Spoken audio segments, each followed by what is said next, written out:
And now it's time for Global Insight and an in-depth look at some of the main developments in world affairs. Now, last week, a missile fired by North Korea blew up almost immediately after blasting off in an apparent failed weapons launch. Analysis later concluded that it was an attempted test of the Hwasong-17, a new ICBM that was displayed during a past military parade in Pyeongyang. This has sharply raised the likelihood of a possible successful ICBM test by the regime, which North Korea has not conducted since 2017. The failed launch would have been the regime's 10th weapons test this year, following 7 missile tests and 2 of what North Korea has said were reconnaissance satellites. And in addition to this, Pyongyang also fired 4 suspected shots of multiple rocket launchers into the Yellow Sea on Sunday morning, continuing acts that could heighten tensions on the Korean Peninsula. So what is the motive behind North Korea's recent tests, and why do they come at this specific time? For more in-depth analysis, we are joined by Mark Barry, Associate Editor Emeritus at the International Journal on World Peace, and Kim Jae-chun, Dean of Seogang University's Graduate School of International Studies via Skype. Thank you both for joining us. Thank you. So let's start with Mark. Let's start by taking a look at the timing of this attempted ICBM test and the shots from the rocket launchers. The ICBM test came a day after South Korea's presidential election, and just a few days later came the rocket launcher firings. Can you tell us what factors drove the North to attempt this test at the current time? It's 90% domestic driven. It's something that they had been planning, as I understand it, from January of last year. And it's an internal decision in terms of what is good from the point of view of ultimately projecting internally and externally the sovereignty and independence of the DPRK. Moreover, even if 10 or more percent is driven by external factors, oftentimes, I think North Korean perception of the external environment is very, very skewed, and it's ideologically driven. So I would say it's primarily domestic, and it's much less of a message to the U.S. or surrounding countries than others may think. Mm-hmm. Now let's join Professor Kim into the conversation. There's also a big anniversary coming up for North Korea, what would be its founder Kim Il-sung's 110th birthday on April 15th.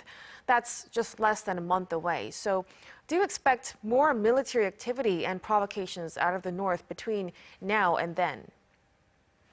I do. I do expect a lot of military activities and provocations before the birthday of Kim Il-sung, which is April the 15th.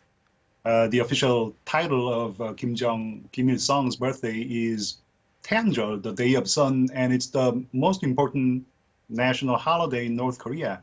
Traditionally, North Korea has held a very high-profile military parades before Kim Il-sung's birthday and demonstrated their new weapons, such as new types of ICBMs and cruise missiles and other strategic weapons. And this is to show their military prowess to the world and also to rally North Korean public around the leadership. You know, hey people, we are a very powerful country and you should be very proud of that. And you can count on our leadership. So it's quite likely for North Korea to hold big events, military events, and test new weapons and demonstrate their new weapons capabilities. One interesting thing that you'll have to note, though, is that North Korea basically didn't do anything this year before Kim Jong-il's birthday, which was February. By the way, Kim Jong-un is son to Kim Il-sung and father to Kim Jong-un. Names can be quite confusing here. Anyways, Kim Jong-un might have exercised restraint because Kim Jong-un's birthday fell during the Beijing Olympic. But now the Olympic is over, and I think North Korea is prepared to show their military prowess to the world. Yes, those names are sometimes quite confusing. Well, now turning over to the situation in Ukraine, Professor Kim, how much of an impact do you think Russia's invasion of Ukraine has on North Korea and its ties with Russia? You mean ties between Kim Jong-un regime and Moscow? Yes. One of the most important changes in international relations in recent years is growing unity between China and Russia. And I think Kim Jong-un made a strategic decision to band together with the Xi Jinping regime in China and Putin in Russia. It is alleged that Xi Jinping gave a go sign to Putin's plan to invade Ukraine when both leaders met in Beijing for the Olympic. And North Korea certainly wants to take a part in this coalition of autocracies, coalition of China and Russia and other autocratic countries. That, I think, is the reason, at least one of the reasons, why North Korea intensified the military provocations after Russia invaded Ukraine. And testing of these new weapons, these new missiles, was to sort of challenge the United States and to side with the Russians and Chinese. Hey, Americans, you have a war in Ukraine that you have to deal with. Can you handle our provocations in Northeast Asia? Is the kind of message that North Korea is imparting to Americans. So yes, I think Russian invasion of Ukraine strengthened ties between Russia and North Korea, and ties between China, Russia, and North Korea. Well, that seems to be not quite of a happy news for the U.S. But now, staying with the invasion of Ukraine, as far as I know, China hasn't condemned Russia for the invasion. But to prevent China's backing of Russia, the U.S. has been warning China not to provide financial assistance or military aid to Moscow. So, Mark, North Korea has been a close ally of China, but how does North Korea take this, and what impact does the invasion have on the North's ties with Beijing? These three countries, they're all alike and they're all different. They shake hands with their right hand and they've got a knife behind their back in their left hand. The contempt that they each have for each other on a much deeper level is something that we're not always that aware of, but it's very much there.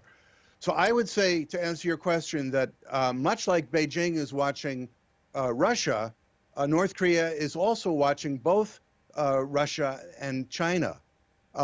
For example, Princeton's Russia expert, Stephen Kotkin, said in a magazine interview a few days ago that the Chinese are watching this very closely. They're watching the American intelligence penetration.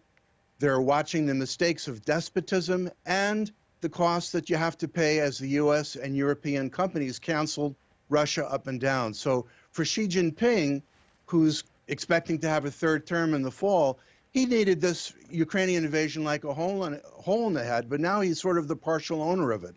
And I would say Kim Jong-un is in much of a similar situation. But he's trying to survive as a much smaller power between two large superpowers, and the pressure on him is enormous. He will make a decision in terms of what's best for him and his regime. Mm-hmm. Now, like we've said, since China has taken a lot of criticism for its rather tacit approval of Russia's invasion of Ukraine, do you think there's a chance for Beijing to be happy for or even secretly encourage North Korea to conduct provocations to try and get some attention off the tensions in Ukraine? No, they don't need instability. They absolutely freak out about their borders. That's why we see what's going on in Xinjiang with the Uyghurs, why we saw the treatment of Tibet over the last several decades, even Inner Mongolia, and the freaking out about the status of Taiwan. So instability in North Korea is nothing that China will welcome, especially with what's going on right now. China has ways of communicating things in a way that isn't so visible to we in the West, but it will certainly make its mark to the North Koreans. Mm-hmm. Well, now let's go back to Pyongyang's military actions, though. Professor Kim, how do you think North Korea decides on the timing of its tests? Well, Mark a while ago said that the latest launches were domestic, but it tends to concentrate tests into a time period when geopolitical circumstances are favorable, or do you think it's more bound by what suits the North? Well, in principle, I think they work with their own timetables and schedules. A recent testing of missiles and other new weapons was a part of what they call 5-year military development plan. You know, the plan that Kim Jong-un said he would pursue relentlessly, and he made that sure during several speeches he gave last year. He said that his regime would continuously upgrade North Korea's military capabilities and develop new strategic weapons. And that's exactly what Kim Jong-un is doing by, testing these new weapons. But that said, I think he's intensifying these tests because he thinks geopolitical circumstances are favorable for him to conduct these tests. We'll have to note that he's intensifying these tests after Russia invaded Ukraine, because he believes that Americans have their hands tied in Ukraine. Kim Jong-un may believe that because of the war in Ukraine, the U.S. can't really do much to their provocations. Even if we cross the red line, resuming these testing, testing of nuclear weapons and ICBMs, the U.S. can't really do much. So this is a very worrying situation. Indeed. Well, now the North's attempts to test an ICBM have been continuing. Mark, do you expect the world to react? How do you expect the world to react if North Korea successfully tests another ICBM? And once it does, is another nuclear bomb test also inevitable? We're going to see one or more ICBM tests between the end of this month and mid-April, surely. And they'll be bigger and better than ever. And it will not get the attention it normally will get. So assuming that kind of test is done, a nuclear test is a whole other story. I think China will react even more severely than it has in the past. And it's not so much a matter of China or Russia upholding UN sanctions against North Korea. It's the fact that China has other ways of communicating its condemnation to North Korea, which will have possibly a severe economic impact. So I think nuclear is a kind of a red line for China. The thing that we don't know is if Russia, God forbid, were to use tactical nukes in Ukraine, that would completely change North Korea's calculation. And Mark, we know that much of the Biden administration's attention is focused on the situation in Ukraine, like you said, but what's going on with their diplomacy with North Korea? Lately, there doesn't seem to be any news on diplomatic talks. How would you rate the Biden administration's handling of North Korea? I give them a D-, basically. Yeah, the reality is, if you go back to Bush 41, at least he had a meeting with the number 3 North Korean leader, Kim Jong-un, in January of '92. You had the beginning of the Geneva talks in the Clinton administration that led to the agreed framework in 1994. You had the 4-party talks and then the 6-party talks in the latter half of the Bush 43 administration. You had the Leap Day attempted deal in 2012 under Obama. And of course, you had 3 meetings between Trump and Chairman Kim during his 4-year administration. But so far, after a little over a year of Biden being in office, it's zilch. There is no policy, and there's no excuse for it. And it's going to bite him back strongly in the weeks and months and years ahead through the remainder of his term. Now, before we let you go, finally, the Yoon Suk-yeol administration takes the reins of power in South Korea from May. How do you expect the new South Korean government to approach North Korea, Professor Kim? Well, I think the Yoon Suk-yeol government will take a more principled approach to North Korea. I don't think the future Yoon government will hastily resume inter-Korean cooperation and economic projects. He said a number of times that he would resume inter-Korean exchanges and economic projects only after there is a real progress in North Korea's denuclearization talk. I mean, he's not really saying that North Korea will have to disarm nuclear weapons and an ICBM all at once, but at least there's got to be a meaningful progress in denuclearization talk in order for South Korea to resume inter-Korean exchanges and inter-Korean economic projects. So for the time being, I think the relationship, inter-Korean relationship, would not turn for the better for the time being. All right. Well, I'm afraid we will have to wrap up our discussion at this point. Thank you so much for making time for us, Mark and Professor Kim. We appreciate your insights. Thank you for having me.